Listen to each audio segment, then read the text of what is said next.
On today's episode, we're going to be continuing our ongoing series called Surfacing Secrets, Explore the Ocean, Know the Planet. I'm very delighted to have this conversation today with members of Oceans Networks Canada, as well as some Indigenous people that are representing and working with Ocean Networks Canada to explore and build trust with Indigenous communities in and around Canada and expand the ability to gather data for the network and for the Indigenous communities, and really benefiting both relationships and both sides, which I think is really important. We're going to be discussing all that on today's episode of the How to Protect the Ocean podcast. Let's start the show. Hey everybody, welcome back to another exciting episode of the How to Protect the Ocean podcast. I'm your host, Andrew Lewin, and this is the podcast where you find out what's happening with the ocean, how you can speak up for the ocean, and what you can do to live for a better ocean by taking action. And today we're going to be talking with Ocean Networks Canada in our ongoing series, Surfacing Secrets, Explore the Ocean, Know the Planet. And we're going to be having a very important conversation. It's about relationship building when it comes to ocean science, especially with Indigenous communities. There's a reason why ONC has these conversations. It's because the ocean holds stories as old as time, but unlocking them takes more than just instruments and data that ONC provides. It takes trust, it takes respect, and the joining of knowledge systems that have guided people for millennia. Ocean Networks Canada set out to connect technology with tradition, science with stewardship. The journey began with listening, not just to the ocean, but to the voices of Indigenous communities across Canada.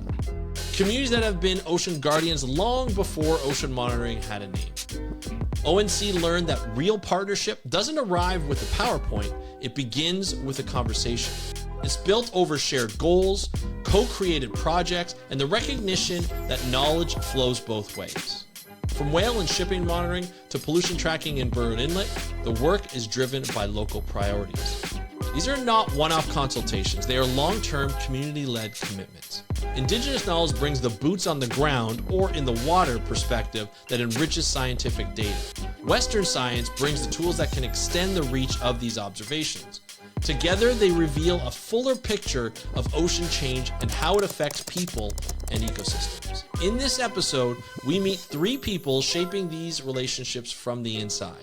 Maya, Peter, and Ken share how ONC and Indigenous partners are reshaping ocean science in Canada. This is a story about more than data. It's about connection, respect, and shared responsibility to protect our ocean for future generations. Now here is the interview with ONC about Indigenous relationships and building knowledge. Enjoy, and I'll talk to you after the interview. Hey Maya, hey Peter, hey Ken, welcome to the How to Protect the Ocean podcast.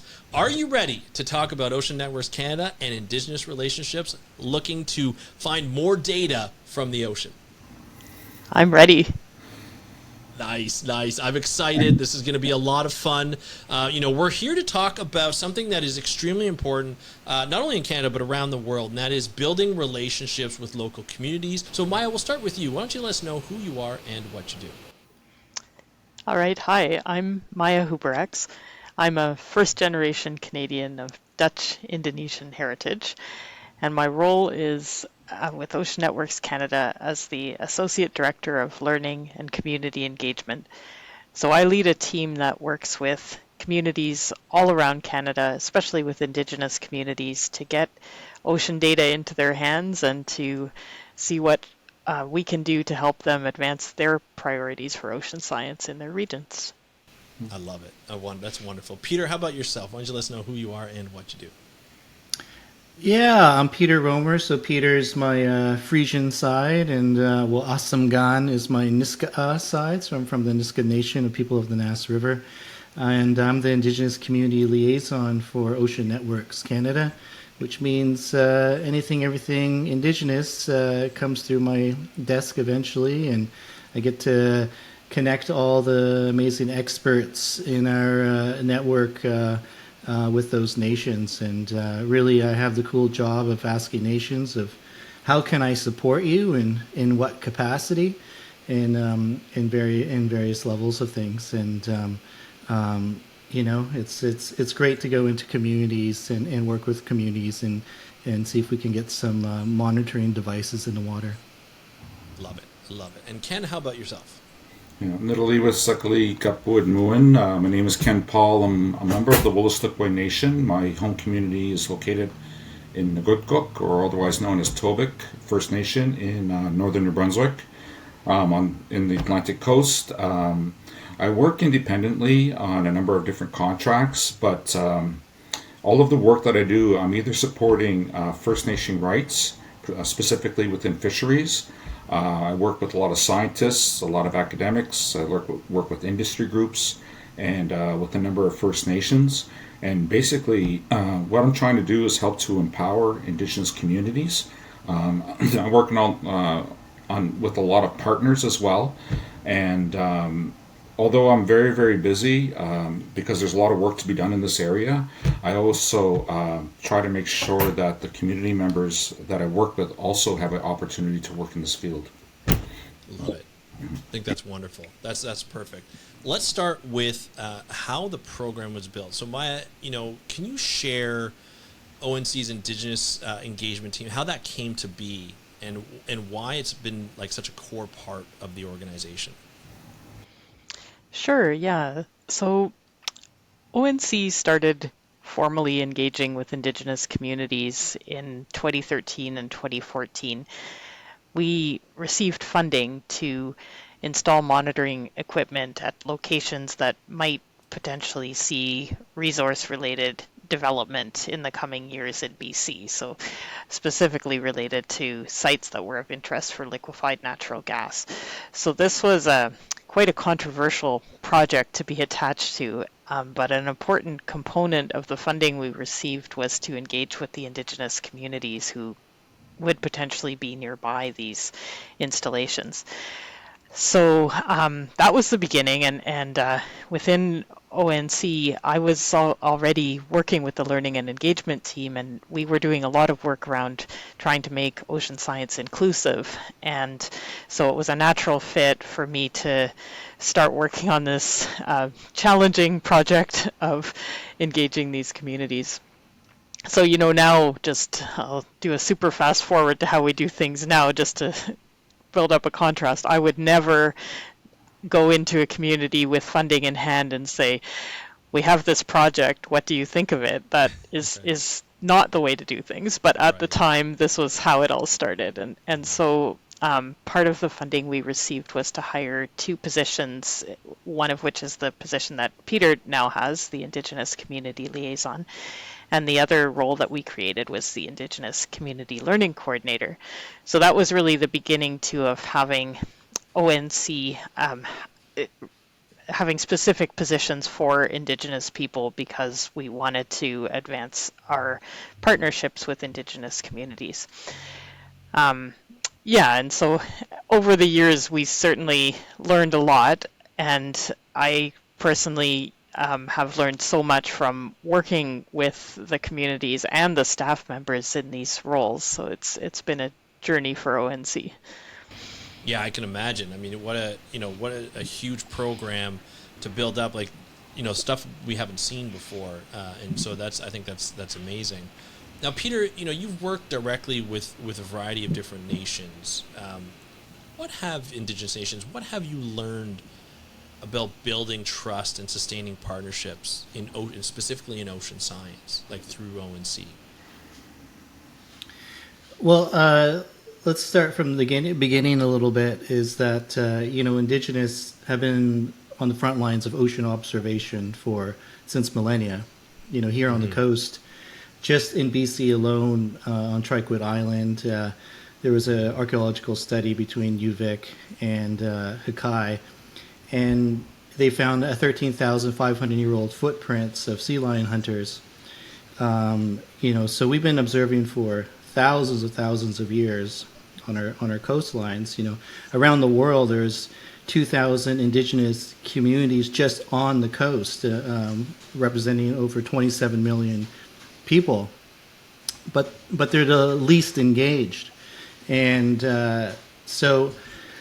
Really, back in 2019, for me, the passion started at Ocean Obs 19 when we brought 53 a 53 Indigenous delegation of Pacific people from all around the Pacific, as far as Saipan and Canada, together to speak on proper, meaningful Indigenous engagement and building true partnerships and what that meant. And 6 years ago, really, that people were still new to Indigenous engagement, and which is really surprising, since how late we are in the game when it comes to education around Indigenous communities. And what kind of sparked my passion around that to advocate for Indigenous was that I was asked to speak to a group of people. We were holding a town hall, and we had a bunch of presenters. We had a bunch of sessions. But I was asked to speak to Indigenous engagement at a reception of a group of scientists, and someone said, "Hey, Peter, I overheard what you were saying. Can you come and speak to my group?" And so I went to speak to that group with my Inuit friend, and that group of scientists didn't want to have anything to do with me. They turned their backs cold to me. It was extremely rude. I thought, oh, that's funny, so I tried again. Then they all turned their backs to me, and their friend was like, hey, guys, I'm trying to get you to listen to Peter.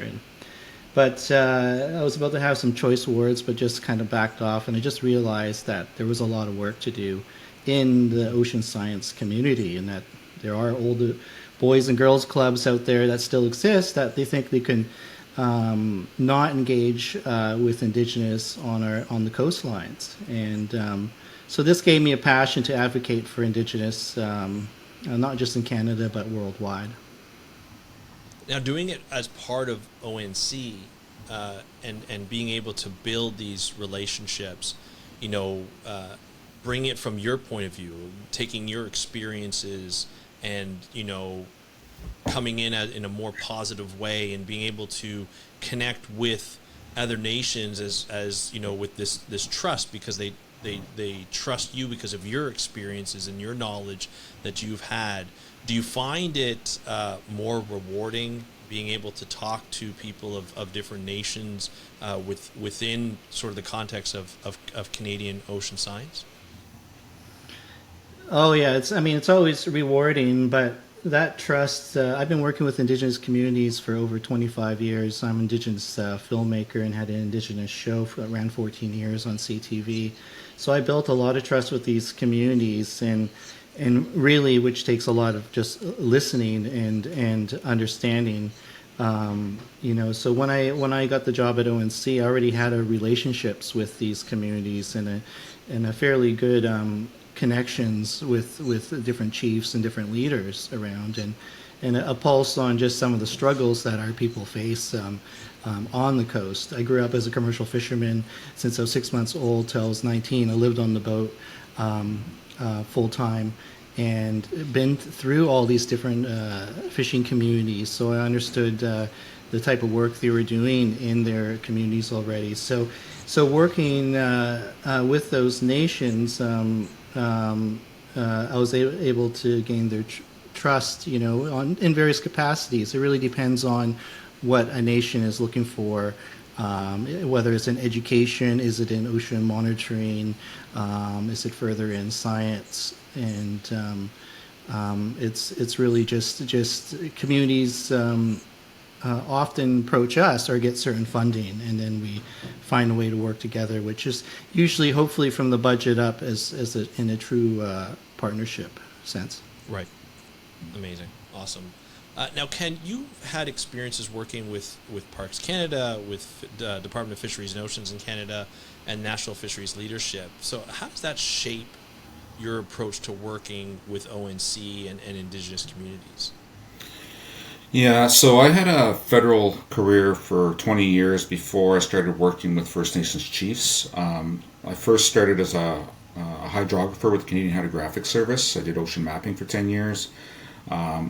I had worked with Parks Canada for 10 years, including a stint up in the Northwest Territories in the high Arctic, working under comprehensive land claims. And really what that had done for me, not only exposed me to Indigenous peoples across Canada, but it let me understand what the federal system is really all about.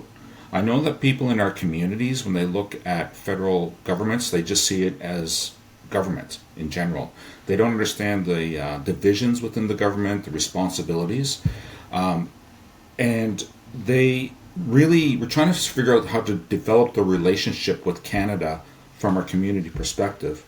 After I left the federal government back in 2012, I started working directly for First Nations chiefs, both regionally in Atlantic Canada as a fisheries director, but then nationally with the Assembly First Nations as the national fisheries director. And so when I'm on the other side of the ledger here, trying to advocate, I try to find ways that we can actually develop these partnerships, knowing some of the constraints that the federal partners are with. And through that exposure with the Assembly First Nations, this is where I met Maya and Peter, and I started working also with non-government organizations. And I really find that the NGOs in general are really sincere about working through these things, but again, they sort of face the same challenge of how do you make this work with, under a federal system. So I would say that the exposure and the training and the networks that I had developed has really helped me, and it's helped shape like where I am doing my work today. Love it. Awesome. Now, Maya, I'll start this question with you, but I'll start this with Peter, and I'm going to extend it to Maya too, because I think it's really interesting. When we talk about bridging these knowledge systems, Indigenous and say like Western science. So Peter, like how does like this program, this from ONC, blend Western science with Indigenous knowledge systems in a way that respects and values both and benefits everybody, but also uses both of them to accomplish the goals for both? Well, we really try to have a lot of our projects community-led, so it's really up to the nation to drive the bus. We're just there to really help with the tech and get those sensors in the water, and they really let us know. But a healthy, project usually starts from that budget up, so we're all on the same page together. We never really want to be ever in a scenario where we're dictating down due to like how the funding apparatus may work. So we really, really believe in community-led projects, and Indigenous engagement is not parachuting in.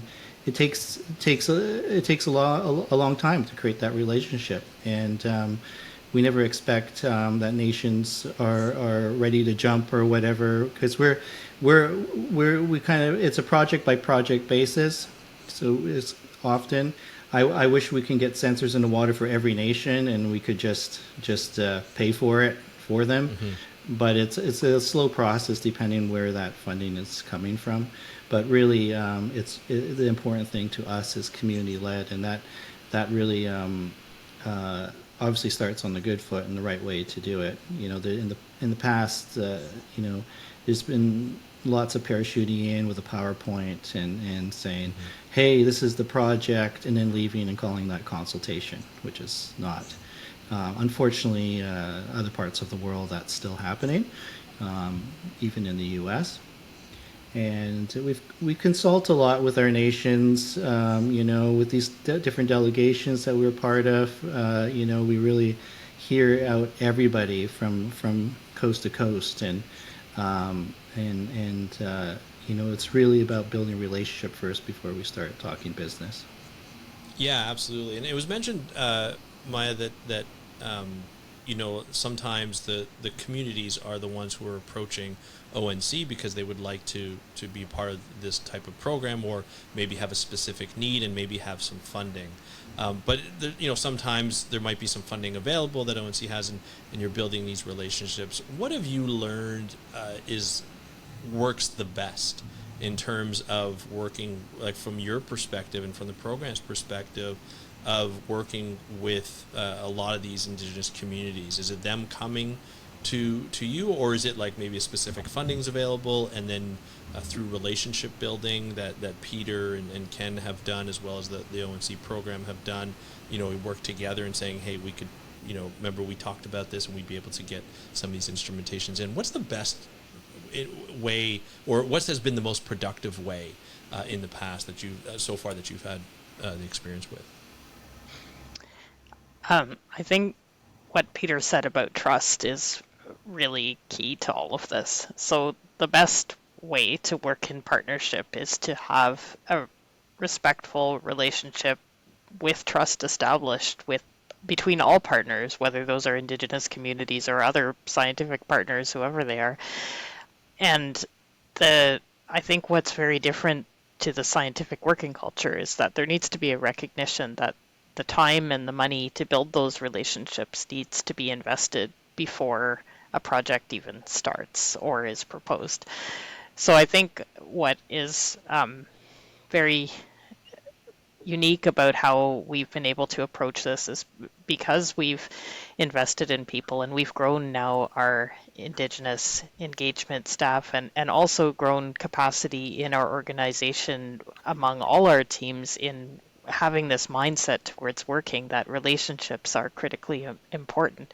So because of that investment in people and time to do that work, Ocean Networks Canada is able to reach out to communities and travel to communities without necessarily having a specific project on the table, just with the objective of let's see if we have something of interest that we might want to work on together, and let's hear from this community what their priorities are and if maybe there's a need that Ocean Networks Canada can fill.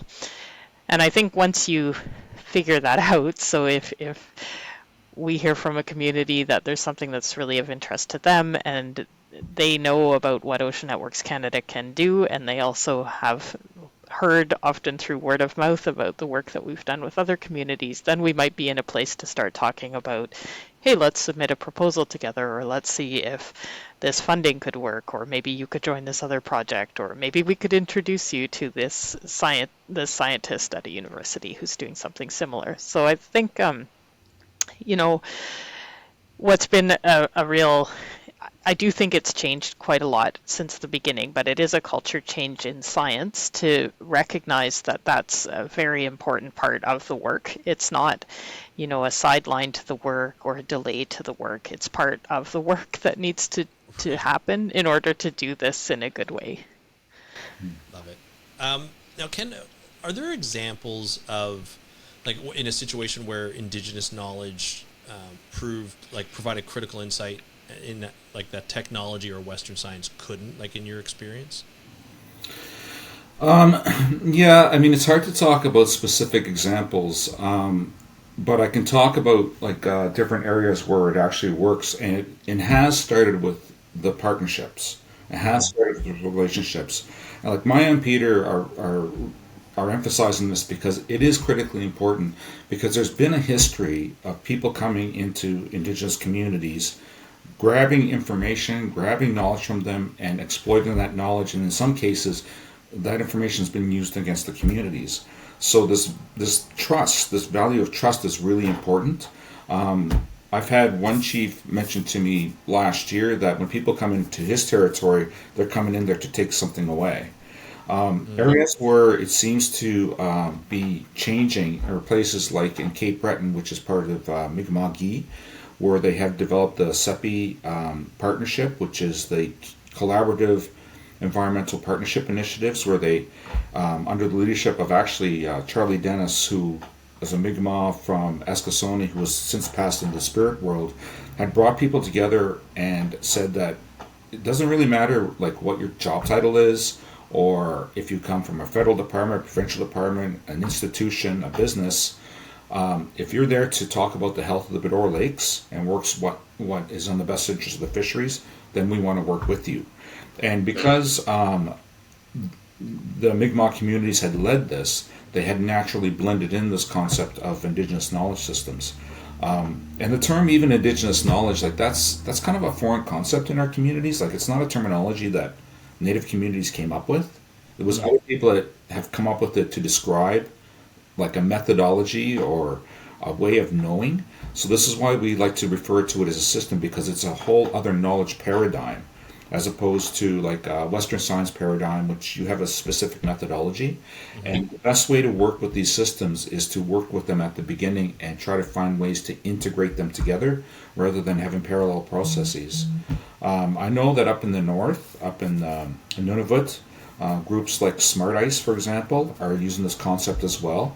The Inuit up there know where critical areas are. They're working with NGOs with territorial and federal governments to find out critical areas that are important to study to understand the impact of climate change, for example. So those are the kind of things that are really important, but a lot of the times, like, this integrative work is not really widely known or celebrated. Sometimes they might be written up, but if you go into communities and ask the communities about if they've partnered in different kinds of projects, especially in the marine sector, they will explain to you, like, who are people that they've worked with, and they probably can help describe, like, why that partnership is actually working. So there's no formula for this per se, but it does really start with, like, building those foundational relationships of trust and co-developing the research questions together. Interesting. Now, Peter, we've talked about the term community-led quite a bit already today, and how does community-led projects or that type of approach, how does it change the dynamic from, like, the parachute science that we've talked about in before, where scientists are coming in, taking the information, leaving without sharing it? How does a community-led approach sort of flip that on its head and change it completely and change that dynamic? So you let them drive the bus. The old way of parachuting in and out, or the take kind of scenario, is they never shared back. It wasn't a reciprocal relationship. It wasn't started together or understand each other's roles. It was just one dictating to the other. So when you have community-led, we know at ONC that we're on the right track or not. They'll let us know what is working, what is not. Thankfully, we're usually in the positive of that, because we already, we've established the foundation of that project in that relationship, and we're there to listen. So if they particularly say community-led, they have, we got some sensors in the water, say with the Gitgat Nation, we got a community observatory in the water, but they let us know that they would like a hydrophone turned off, that's not, instead of, to not have as public access, or they would like their shore camera turned off because it's over the harbor, that kind of thing. We have our data agreements are built on fair care principles and the understanding of OCAP, so that can be always adapted at any time, and they can always let us know if they need something changed in it. Of course, we're into having our data public, but they can always turn something on and turn something off. So that's an example of community-led. And then just another example of some of the successes, we did a tsunami risk assessment project on our northwest coast, as all the knowledge holders shared all the history of tsunamis as far back as 1700. We got that all into research. We shared that research back, and actually we landed up getting some extra funding for that tsunami risk assessment project to do a documentary. That was a way of giving back as well, back to all the communities, screened all the communities, shared with them, and so they have their elders in that on video in that documentary, as well as all the transcripts. But what we also, when the community let us know how tsunami interacted, in 1700, through their legends and their history and their stories, which communities were wiped out, we got to understand the boots on the ground scenario, which really complemented our data and which allowed for us to understand that our data was on track from what the community and the history was telling us, and then up to as early as 1964 or the last Chilean surge that hit our coast. So that knowledge that was shared, that project would have been flat if it didn't have actually the rich, colorful knowledge in the stories. We would just be going off our data, and we won't actually have prime examples or stories that, oh, this wave actually turned here, that's how it interacted with this community, it bypassed this community. The stories that they told us that it actually did that are actually correct and stuff. But they let us know. They let us know their stories and how much capacity they have. Our Indigenous communities are overly engaged right now. It takes time. They have full-time jobs and everything too. Yeah. But that project was an example of Indigenous knowledge systems working with Western science per se, where we were flying over with LiDAR, crunching data into numbers, but it allowed us to know that we were on track. Amazing. Now, this community-led initiative or sort of term really triggered a conversation that we had previously, where you described when different nations are, in your experience, have an opportunity to work with somebody, or whether it be outside a nation or within a nation, there's like a three kind of things that they look out for, for their own, like how it's going to benefit sort of the area, like the nation. Can you just talk a little bit about, what each, like what nations kind of think about when an opportunity is presented, or say like they start talking about an ONC partnership or anything else? There's something that they really, I'd love for you to speak to something on how they kind of look at it and how it's going to benefit the nation. Okay, so I'm going to try to remember the three things that we talked about previously. I think we were talking about the concept of people, place, and profits. That's it. Yeah, that's it. That's Right. it. Yeah. And this is actually, this is something that comes up when you talk about in the business world. So in the business world, they also will talk about economic profits, economic sustainability. They'll talk about environmental sustainability and social sustainability, and those are the three legs to the concept of sustainable development, which came out of the Rio Summit back in 1991. But when we talk about people, place, and profits, the reason why that's important is that if you're working specifically with an industry group or a business, they naturally have to look at profitability. That's really their bottom line. And they talk about value to shareholders. But when you work with Indigenous communities, and I've worked with like many of them, some of them are sort of economically minded, some of them are environmentally minded, and the rest are kind of in between. They will talk about people, places, and profits in that order.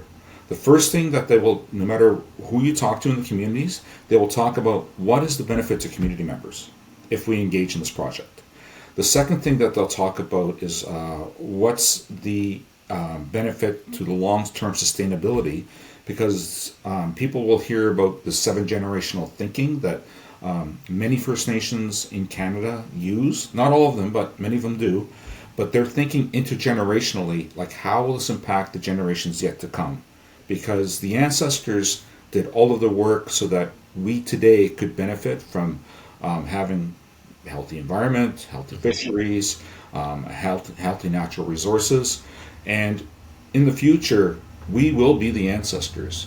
And we want to make sure that our descendants understand that we're working within the powers that we have to try to work towards a positive outcome for the generations yet to come.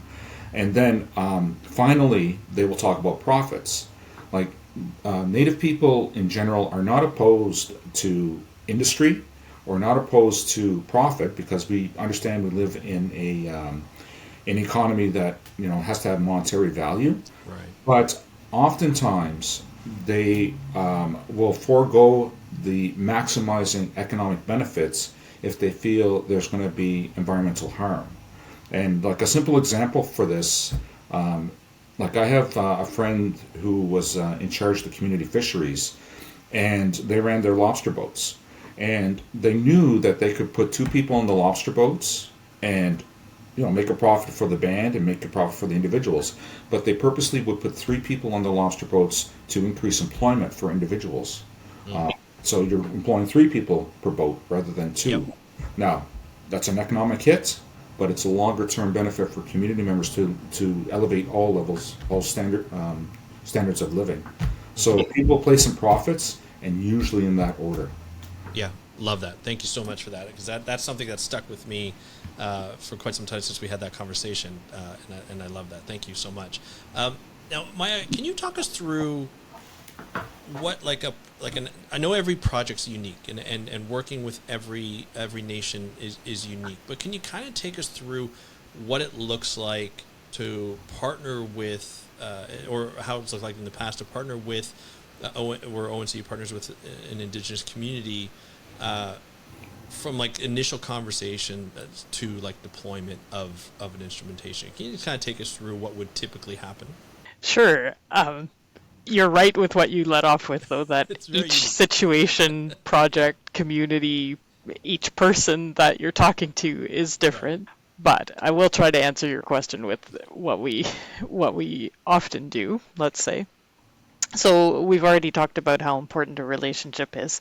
And you were asking before, is it better if a community comes to us or we come to a community? And I mean, I would say both happen and both are fine.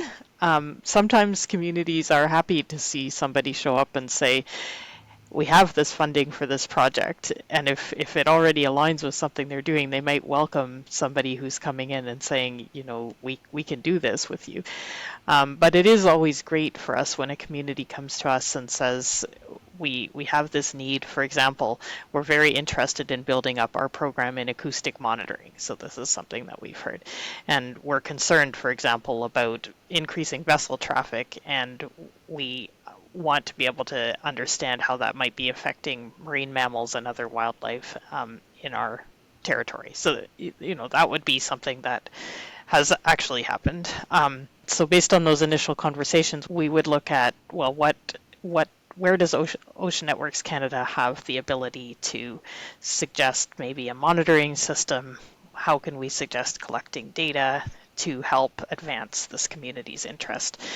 And the type of support that we offer, because we are a scientific facility, so part of what we do, depending what they're coming to us with, might be making recommendations or giving advice. It might be helping to procure equipment and install it. And then the follow-on too is, let's say that we do decide together that we wanted to have some kind of installation, for example, of one of our coastal community observatory systems. We would try to secure funding for that, and once we would have the funding, then we would go through the whole process of permitting, which also I will add that that's a formal process where we have to engage with Indigenous communities too, because there is a point in the process where input is sought from communities. So if the groundwork hasn't been correctly laid and you're going to try to go through a permit process for an installation, you won't be advancing with that. Right. So for ONC, we for sure do all of that work in the beginning to ensure that when we come to ask permission to start a project, we already know that the nations whose territory it would be operating in are supportive and hopefully more than supportive, hopefully also invested in the project and partners in the project and co-designing with us. That's the ideal. So anyway, then if we've gone through all of that, we have our permits in place and we actually start the monitoring program or install the equipment. Then the work starts to collect the data. So Ocean Networks Canada, using our both people power and our data management system, this is one of the core things we do, is collect, manage, and provide access to ocean data. And we also have our data teams who do both automated and manual quality control of the data, and we have systems that produce data products, so data presented in different ways that can be downloaded. And then I think something also that's a real strength of ONC that we've built over these many years is we have people whose role it is then to work with the communities to ensure that they can access the data and also to help in interpreting the data, and if there are ways that we can process the data that makes it more easily usable for them, that's something else we can do. So the kind of follow on, once the equipment's in the water and collecting data, then to say, how can this be used? And within my department too, we have teams that work with youth. So we have our K-12 education team, and we have the Indigenous Community Learning Coordinator, and we have a post-secondary education team. So we also work with teachers and students in formal and informal learning settings to try and, as much as we can, ensure that meaningful use can be made of all the data and information that's being collected. Right. Awesome. Yeah, it's such an integral, like such a it's not an easy process, but it works well. And like we mentioned before, every system, every conversation, every person, every nation, it's all different, it's all unique, and so there's adaptability, which I think is very interesting. Now, Peter, not everything happens smoothly. It's there's a lot of as you mentioned before, mistrust that happens, from past experiences and so forth, that happens. We talked about trust as being, one of the main challenges to overcome and to build, so that a proper relationship can be built and then work can be done, if it's deemed appropriate to do that after. What other main challenges, what are the main challenges to increasing this Indigenous participation in ocean monitoring and research? And then if there are challenges, like other challenges, how can they be addressed?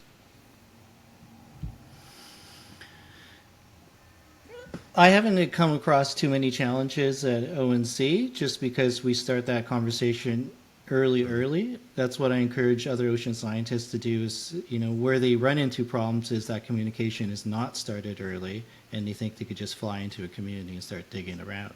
That's where you'll end up in big trouble. And and what they perceive as consultation is normally not, and it takes time. It could take up to a year to properly engage with a community, and the healthy ones are the ones that write the proposal together, so they know those expectations. I was approached by this Dutch scientist, and he said, my colleagues and I'm starting to warm up, and I've been hearing you, and my colleagues really don't want to work with Indigenous. What do I say to them? And I just say, it's simple. You like long-term data. You want to be invited back. Well, you got to start on the right foot. Otherwise, your data is going to be incomplete. And sometimes Right. You got to put it in numbers for people to understand, Yeah. unfortunately. But it really comes down to mutual respect for one another as human beings. It's really that simple. The way people talk about sometimes Indigenous is like we're not even human, and a lot of the cases I have to deal with is like how to deal with an Indian, and it gets tiring after a while, but it keeps me busy, and it keeps Ken and I advocating around the world for Indigenous, and realizing, there's still a lot of work to be done. But, we've seen some change. We've seen some movement. We see more conferences echoing a lot of the work that Ken and ONC has done. They're starting to lead their own initiatives and be very respectful, have more space for Indigenous. A lot of times space is taken up by Indigenous experts, say, as opposed to actually having the Indigenous present themselves. In Canada, we've had a very healthy guardianship. As far back 1,000 years, we had guardian watchmen, and from east and west, it varies in how that guardianship works. But we've been managing our own fisheries. We've been sustaining, for so long, and have so much experience sustaining. But really, it's just amazing. Like Indigenous like to do are into business, or they actually have biologists. Like, oh wow, like it's still that still comes up worldwide, But in Canada, we got a long way to go, but we still are leading Indigenous engagement. We're trying to get to that point where we're not leading anymore, and the world is on point when it comes to working with Indigenous around the world. But sometimes it's as simple as tell me a story, tell me who you are, before you do anything. But and there's sometimes government policies that make it hard for scientists to work with Indigenous, and that's got to change. There's funding apparatuses that are out of date, and they have deadlines that don't work well with nations. That needs to change, because a lot of those funding apparatuses kind of makes one party dictating to another, and that doesn't work for our people. So That's slowly changing, and we're encouraging for more change in that. But I've definitely seen a lot of growth in Indigenous partnerships, Yeah, and yeah, hopefully it continues. good. Yeah, no, absolutely. Now, Ken, sometimes there's a lot. Well, we talked about there's misconceptions that Peter just mentions that people have about Indigenous peoples and technology or science. How do you respond to some when you hear those misconceptions, either told directly to you, or people don't want to work with you or other nations? How do you respond to that? Like, I know for me, emotionally, if I were that would make me pretty angry. But like, how do you respond to it in a way where um, either if you decide to continue to have that relationship, you want to benefit from it, or do you just break off that relationship? How do you respond to that type of these types of misconceptions? Well, it kind of depends because there are segments of our society that no matter what you tell them, they've already kind of set in their ways, right?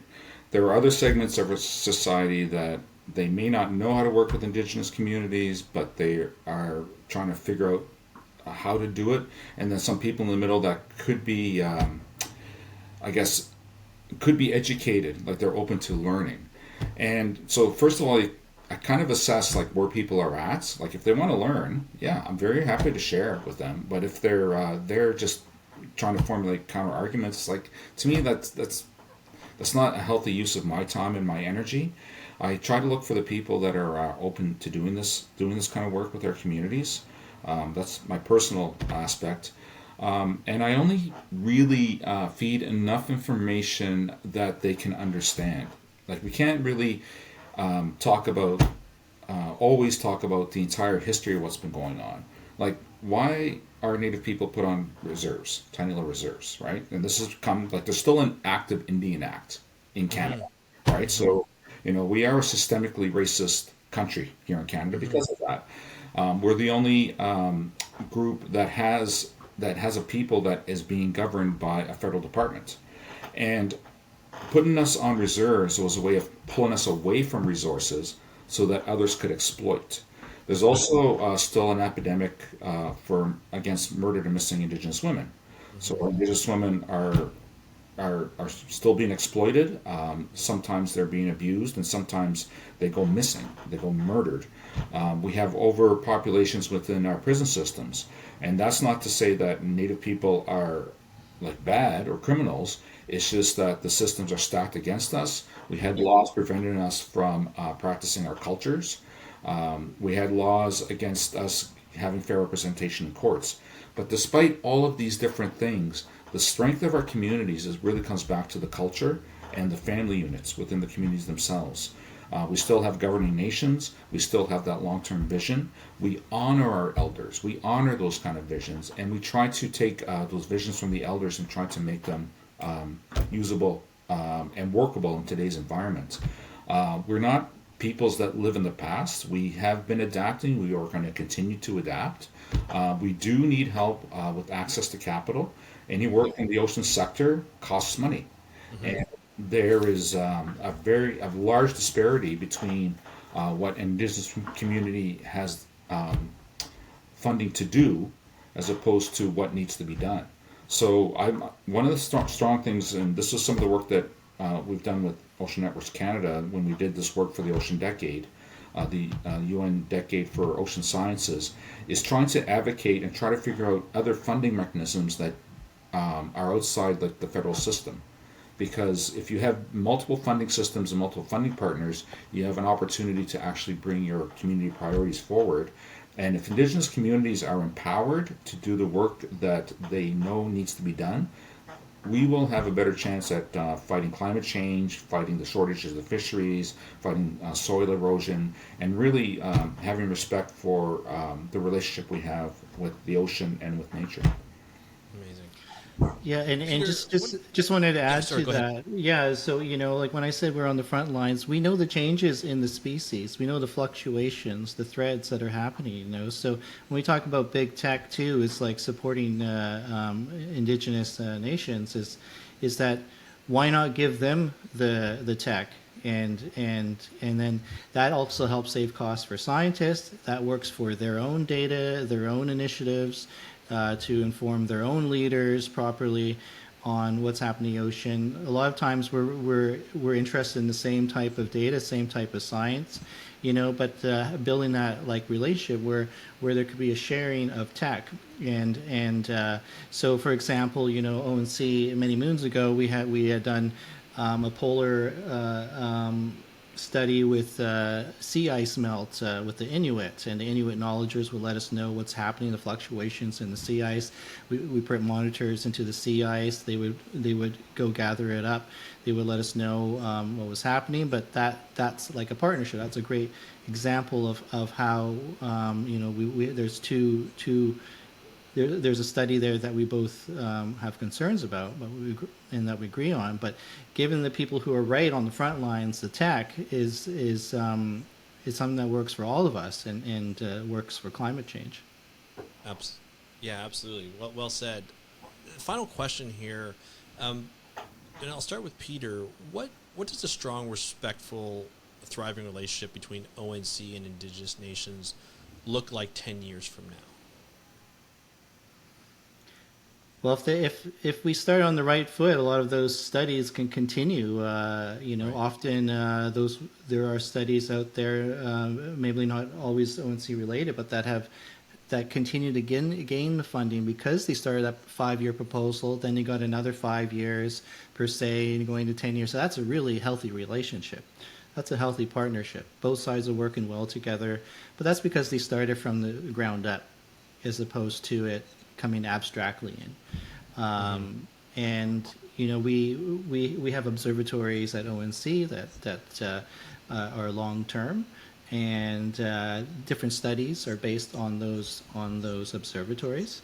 As Maya mentioned, it could be tracking shipping, which is a concern for the GitGat, as they're going to have more shipping for the liquid natural gas facility that's going in Kitimat. So they're worried about their humpback whales in the Douglas Channel, also noise pollution, and also wake impacts on their shorelines, and how is that going to affect their clam beds, for instance. Or we've got the Tsleil-Waututh studying the pollution in the Burrard Inlet. They are hoping to bring some clam beds back in the Burrard Inlet in Vancouver. So these are some of those examples. Yeah. And Ken, how about yourself? How do you envision what it looks like 10 years from now? I think that, there's a trend where our younger people are understanding like what's happening in the modern world, and they're not afraid of technology, but they're also like able to bring their sort of cultural self into these working environments, where if you go back like 20, 25 years, that really wasn't the norm. It was, you had to leave your culture and your identity behind if you wanted to fit in a modern world. I think like with the work that ONC is doing and this community-based approach, that you're going to see many more Indigenous peoples working in these ocean tech kind of world, and helping to shape the technology, shape the kind of work that needs to be done. They will have true partnerships with more Western science types, and I think like those kind of partnerships is what's really needed, because we only have one planet, right? Yeah. And if we're going into a program or to a project just to build ourselves up, like that's ego. We really have to look at what's in the best interest of the marine space, the ocean space, for the betterment of the planet, so that we will all benefit. That's what I'm hoping is going to happen, is that we're going to have many more young people that are going to be taking up these positions that people like myself and Peter are occupying now. Absolutely, well said. And Maya, what do you think? From a perspective of you started this program 10 years from now, or you helped start this program 10 years from now. Like, where do you envision this type of relationship? A lot of the problems that we're working on now are very challenging, and people have a lot of anxiety around climate change and what's happening in our oceans, and we know it's critical to take action now. So my hope 10 years from now is that we've really found a way to work together where we're bringing the best of both knowledge systems, so science and ocean knowledge systems, and we're using them for the betterment of these communities and of our planet and our ocean as a whole. I think we have to realize that this is a time for working together. And I fully agree too with what Ken is saying about young people and youth. If we think about 10 years from now, like my hope would be that Ocean Networks Canada has found a way to share the resources that we have, being a university affiliated national research facility, with communities, and that we have young people who've decided to pursue ocean science and are also bringing their cultural heritage and their knowledge as Indigenous youth to this work. And so, and in 10 years, they're going to be the ocean professionals, and they're going to be the leaders, and they're going to be leaders in their community. So, for ONC, I mean, I hope that we do have long-term relationships with communities. The kind of questions around climate change, you need a lot of data to measure what's happening now and to understand change. And then you need a lot of people working together to understand what solutions are really going to have an impact in communities and for the world. So, that would be my dream, that we're working together on all of that. Absolutely. I think this was such a great conversation to have. I'm sure we can talk about this for hours and hours on end, but we have to end it here.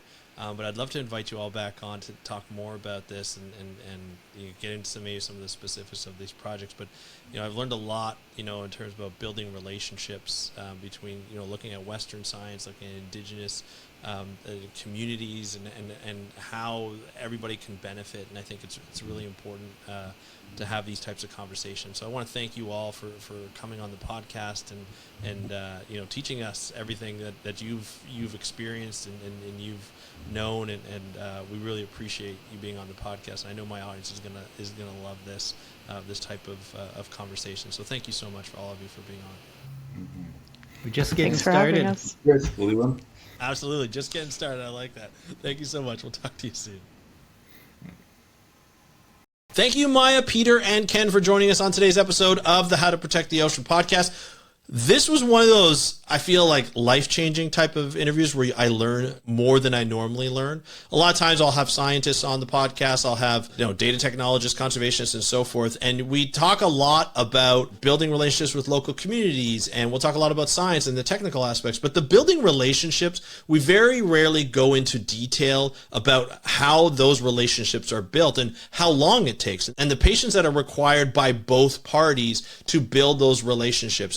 As Peter said, sometimes these relationships might not take just a couple of weeks. It might actually take years to build. It might actually take that time, months, years, however, a decade, to build a trust where both parties can not only add value, but also gain value from the relationship. And this is a very important aspect to marine conservation that we don't talk about enough, especially the nuances about what it's like to build those relationships. Some of these relationships can be complex. Some of these relationships can take time. But once you build those relationships, just as Peter and Ken and Maya outlined during this interview, this is something that could be fruitful for everybody and allow us to learn more about the ocean, more about our coast, more about the communities who use the ocean, live around the ocean, and benefit from the ocean, but also suffer consequences from the ocean, and being able to help everybody in hand and understand how the ocean is shaping Canada, not only from an environmental perspective, but also from a cultural perspective. And I think that's really, really important. So I want to thank Maya, Ken, and Peter for joining us today on this ongoing series of Surfacing Secrets, Explore the Ocean,